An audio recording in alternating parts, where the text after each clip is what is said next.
The purpose of this meeting today was to go over differential reinforcement. This is just a general slide to introduce to you guys what differential reinforcement is. It's to reinforce some behaviors and not others. It's procedures used to eliminate, reduce, and increase behaviors. We provide reinforcement for one response class, so either behavior other than the challenging behavior at a reduced rate, or appropriate behavior at increased rate. And then there's also extinction involved with this, which is withholding reinforcement. And you're withholding reinforcement for challenging behavior or challenging behavior above or below predetermined rate or IRT. All of this is gonna be explained with more clarity and examples as we go through the presentation. Okay, so these are the 6 differential reinforcement procedures: DRA, DRO, DRI, DRL, DRH, and DRD. So differential reinforcement of alternative behaviors, differential reinforcements of other behaviors, differential reinforcement of incompatible behaviors, of low rates of responding, of high rates of responding, and diminishing rates of responding. So the first one that I'm going to go into detail with is DRA,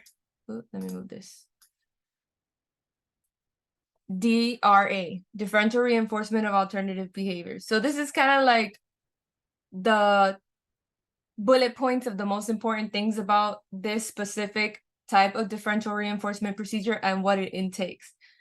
Reinforce one behavior and place another on extinction. That's the general idea of it. The behavior placed on extinction is the challenging behavior. Behavior being reinforced is usually a particular alternative behavior that's reinforced with the same reinforcer used to maintain the challenging behavior. It's the easy DR, differential reinforcement procedure. It's usually our go-to. It's actually usually entwinedly used with everything else that we implement. It's the one that we kind of like go to. It's kind of like the goal, I would say. Reinforcement is provided for replacement and alternative behavior. Reinforcement is not provided for challenging behavior. Alternative behavior and challenging behavior are parts of the same response class. They serve the same function. Functional communication training, that would be FCT, is one of the most common type of like teaching procedures, I guess you could say, or replacement behaviors that you would see that uses DRA. And it teaches adaptive skills to weaken challenging behaviors. Main idea, bullet points, most important things that you would want to know about DRA. These are it. Then we have some examples. And I broke it down, the examples of DRA, based off of each different function. So we have DRA based off of an attention function would be that BT expresses no response to the client when they're yelling. When the client talks in an appropriate tone, the BT responds back to the client. That would be a DRA based off of attention. Then we have escape. When the learner says, "break please," after completing the puzzle, the BT provides the learner with a 5-minute break. When the learner bangs on the table, no break is provided. It's really good if you like pause this video and you sit down and you kind of look at each one of these in perspective, because it really gives you an idea of how to see each of these examples in different functions. And you really can see how the DRA procedure is used and how it increases a behavior and places another one on extinction in every aspect. So then we have access to tangible. The BT allows the child to play with the blocks when she asks peers by gesturing for a turn. When the child takes the blocks without asking or waiting for their turn, the child is not given the blocks to play with. And then the last one, we have sensory. You provide reinforcement for tapping fingers together when asked for more, but not when tapping fingers out of context. So those are the different ways that you can implement DRA with the different functions. And I'm going to do the same type of setup with the examples, the explanation first, then the examples using each function with the other differential reinforcements as well. Okay, so next we have DRO.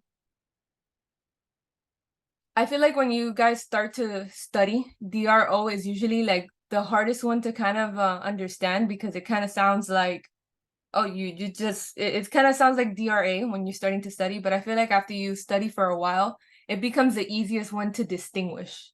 I don't know if anyone has like felt that or has gone through that experience as they're studying, that then they end up figuring out that DRO is kind of like the easiest one to signal out. And the reason why I say that is because you only give reinforcement when the target challenging behavior does not occur for a specific amount of time. So when you're actually reading a type of test question or anything that's asking you about what type of differential reinforcement it is, it's going to be the only one that specifies a specific amount of time. And you only care that that maladaptive behavior is not occurring for that specific amount of time. And that is where reinforcement is provided. So you can be doing anything else, but as long as there's an absence of that challenging behavior, boom, reinforcement. So reinforcement is contingent on the absence of the challenging behavior. And I guess as you start to look at these bulletin points, you can start to see that the information I provide here is kind of like saying the same thing, but in different formats and different words. That is for purposes of like memorizing, for remembering, just because when you are taking an exam or when you are seeing these type of procedures in different questions and scenarios, they use different type of vocabulary. And it's because of this, knowing this specifically, how it's laid out here is how you're able to be like, oh my God, that's what they meant. Like contingent on the absence of challenging behavior means the same thing as saying we only give reinforcement when the target challenging behavior does not occur for a specific amount of time. So I hope that you guys can make that association as well. So it's used for weakening / eliminating challenging behavior. It may require lots of work and support from others, because you're constantly having to observe and making sure that within a specific amount of time that behavior is not occurring. You need to know how long the behavior must be absent in order for the learner to earn reinforcement. It's a DRO interval. You usually start with a short interval based on the time between responses typically observed for the target response, so 5 to 10 seconds. All important little tips and tricks that you want to know. And the BIP should include details on how to gradually increase DRO interval. If challenging behavior does occur, interval is reset. Be careful not to reinforce other non-targeted challenging behaviors. That's one of those things that you want to keep in mind that DRO could cause. Like you might reinforce unwanted behaviors. It just kind of like how the procedure works. I guess you would use DRO best if you're really trying to get rid of a super challenging behavior that you don't want it to occur at all. So any other behavior is appropriate at this point, as long as it's not, I don't know, I guess maybe headbanging, something that could cause harm to the child or to the individual. Okay, so here we have the examples. I made this like a thing for people to interact to figure out what the function is. But basically the examples are: example 1, absence of yelling at parent is reinforced with parent providing attention.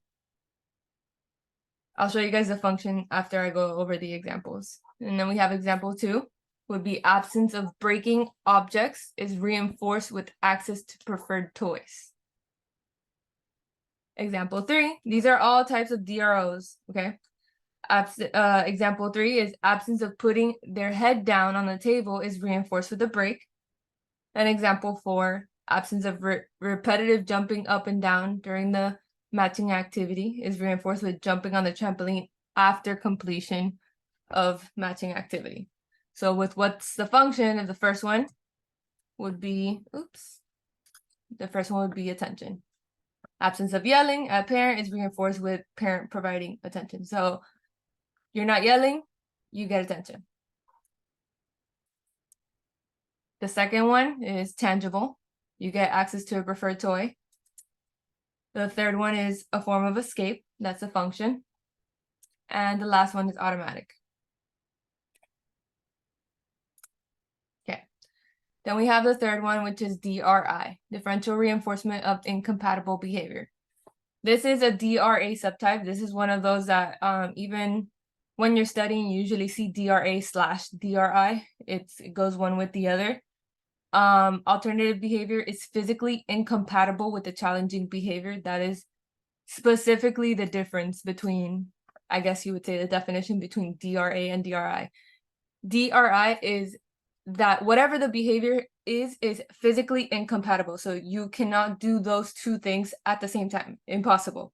You can't stand and sit at the same time. You can't yell and whisper at the same time. Alternative behavior cannot be emitted at the same time as challenging behavior. Challenging behavior and alternative behavior must be mutually exclusive response classes. Okay, and here we have the examples with the what's the function again. With whoever's watching this video, you guys can pause and figure out what the function is. It's always good to be able to figure out function, just because it's a common, I don't know, I feel like this is difficult to do sometimes, to be able to figure out the function of certain scenarios, but it's good to put it into perspective. So with implementing DRI, here are some examples. BT provides preferred treat to the client when they eat the food instead of when they block their mouth with their hand. And then what's the function for that? That would be tangible. Then BT is teaching the learner how to say I want break instead of running away from the BT when they are transitioning to a new activity. And then we have escape. BT gives the learner a high five when they put their 5 fingers in the air instead of when they make a fist. And that would be attention.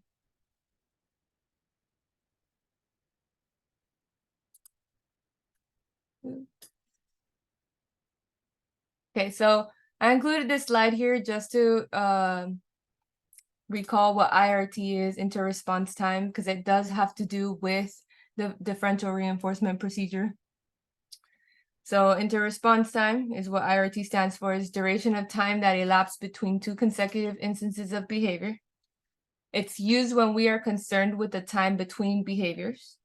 It's used in implementation of DRL and DRH procedures. That's the reason why I included it in this specific presentation of slides. It's functionally related to rates of response. Shorter IRT is higher rates. Longer IRT equals lower rates. So here's an example, just to put this into perspective of the IRT and the higher rates, shorter IRT and longer IRT, lower rates. So a child takes infrequent bites of food. We implement IRT by collecting data on the time between each bite. If the child has fast rates of eating, there will be shorter inter-response time between bites. If the child has slow rates of eating, there will be longer inter-response time between bites. And this is why it's specifically related to DRL and DRH, because we are not trying to completely get rid of a behavior. We just want either less of it. The same thing, we're not trying to or when we implement DRH, that we want more of the behavior, but we don't want it to be excessive. We just want some more of it. So then we have the fourth one, DRL, with more specifications, differential reinforcements of low rates of responding. So some challenging behaviors are only considered a problem because they occur at too high a rate. This is used when we do not want to completely eliminate a behavior. We just want to see less of it. So some behaviors, that would be what DRL is for. So they occur at too high of a rate, so we implement a DRL. We do not want to completely eliminate it, but we want to see less of it. Happening too high, we want less of it, but we don't want it to completely go away. When a behavior is desirable but occurring too frequently, and implementing a DRA would completely eliminate the behavior, which would have a negative effect on the child's behavior. That's the reason why we would do DRL instead of a DRA procedure. And this is a procedure where a target behavior is only reinforced if it occurs at or below a particular rate. Oops. Okay. Now we have a little bit more on DRL. So rate decreasing, this is like a visual for people who are visual learners. Rate decreases equals increase inter-response time. You do not want to use this with dangerous behaviors, and it requires frequent monitoring. Little tips to know for yourself. And here are the examples. Teacher provides reinforcement to student for calling out 5 or fewer times during class lessons by responding to her callouts, a form of attention. On fewer occasions, reinforcement is provided to Timmy when he puts his head down to not engage in completing his assignment. And BT provides reinforcement to client for fewer instances of lining up toys during playtime with access to lining up toys after playtime. So sensory is the function for that one. The first one is attention, and the second one is escape. Those are the functions of those types of examples.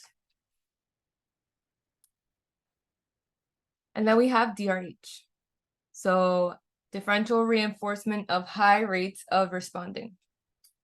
A differential reinforcement procedure for increasing behavior. It's a procedure and schedule of reinforcement that provides reinforcement for emitting behaviors at or above a pre-established rate. It's used to increase behaviors that clients engage in too infrequently. So they don't do this behavior often enough, so we implement this type of procedure to increase the occurrence of this behavior. And visuals for that specific. So if you were to take down any notes and anything mattered, I guess like if you're a visual learner, this would be the best to compare the difference.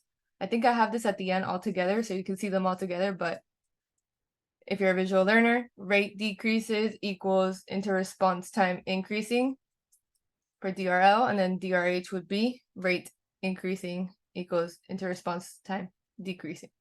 So some examples of this would be human goes to school.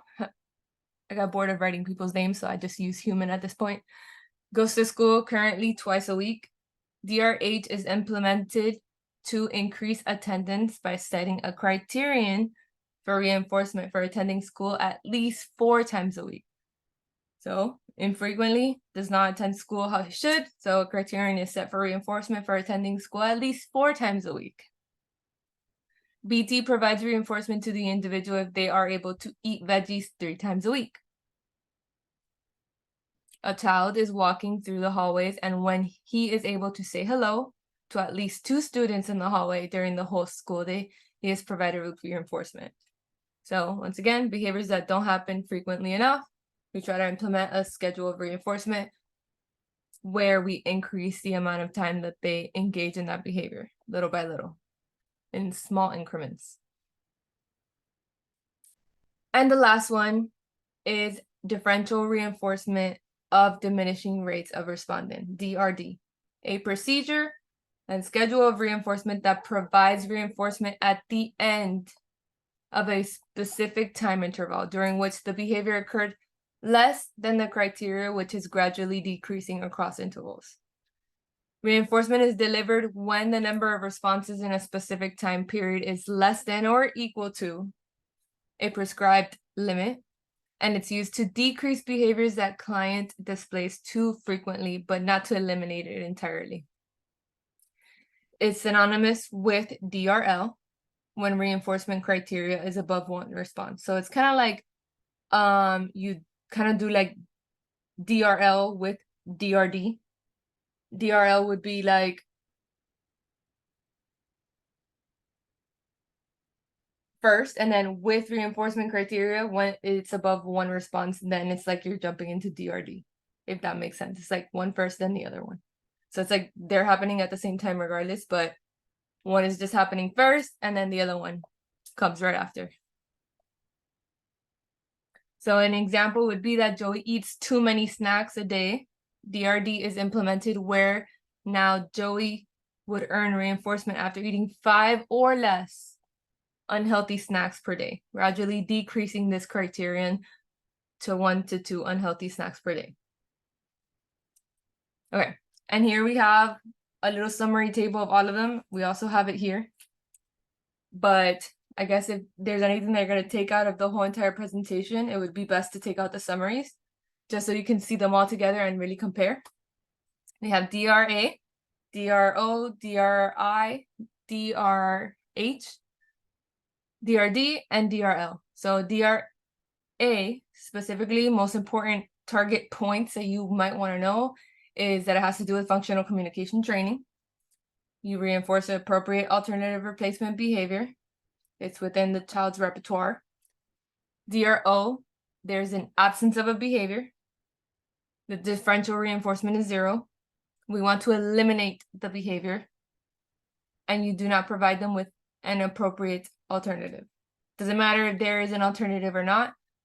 We just want that specific behavior to not be present during our observation period. Then DRI can now do this and that at the same time. Stand up, sit down. It's within the child's repertoire. DRH is that behavior is not happening a lot. So this is a behavior that's not happening a lot. Oops. You provide reinforcement at high rates. It's used to increase behavior. Once again, repertoire. Then we got DRD. It's used to decrease behavior, not diminish. We provide reinforcement at the end of a predetermined time interval when number of responses is less than a criterion that is gradually decreased across time intervals. It has to have a DRL. DRL, this is like, I guess, the sentence I was trying to refer to. DRL and DRD are the same. The difference is that DRL is implemented first. And as you continue the schedule, it is considered a DRD. I know this is like a common term. These two get confused because they kind of basically seem to mean the same thing. And that's exactly why. They do mean the same thing. This is just so you can identify the difference and you can understand where they would separate. So DRL is implemented first, and as you continue the schedule, it is considered a DRD. Very first DRD is your DRL. And then DRL, decrease but not eliminate a behavior. You increase IRT and you decrease behavior. It's in the client's repertoire. And this is the last one that has a summary of all of them. Another way, just like another perspective to be able to see them, just in case the other chart didn't work for you, wasn't enough information and didn't separate them enough. This is just another way to look at it too. So DRA, you get a reward if you do this instead of this unwanted behavior. You eliminate unwanted behavior. DRI, 2 behaviors that you cannot do at the same time. You replace the unwanted behavior with the opposite behavior. And you eliminate unwanted behavior. So DRA, eliminate, DRI, eliminate, DRO, eliminate. Keep that in mind. DRO is unwanted behavior is absent. Replacement could be providing reinforcement if behavior does not occur during a set time period. DRD, diminishing, reinforcing lower and lower rates of unwanted behavior. DRL, decrease unwanted behavior that will likely continue to receive some reinforcement. So behavior does not need to cease altogether, but decrease from current level. Lowers rate of behavior by increasing inter-response time. It sets a predetermined level and reinforces only that frequency or inter-response time. And lastly, DRH is an attempt to reinforce large increases in a target behavior. And I think that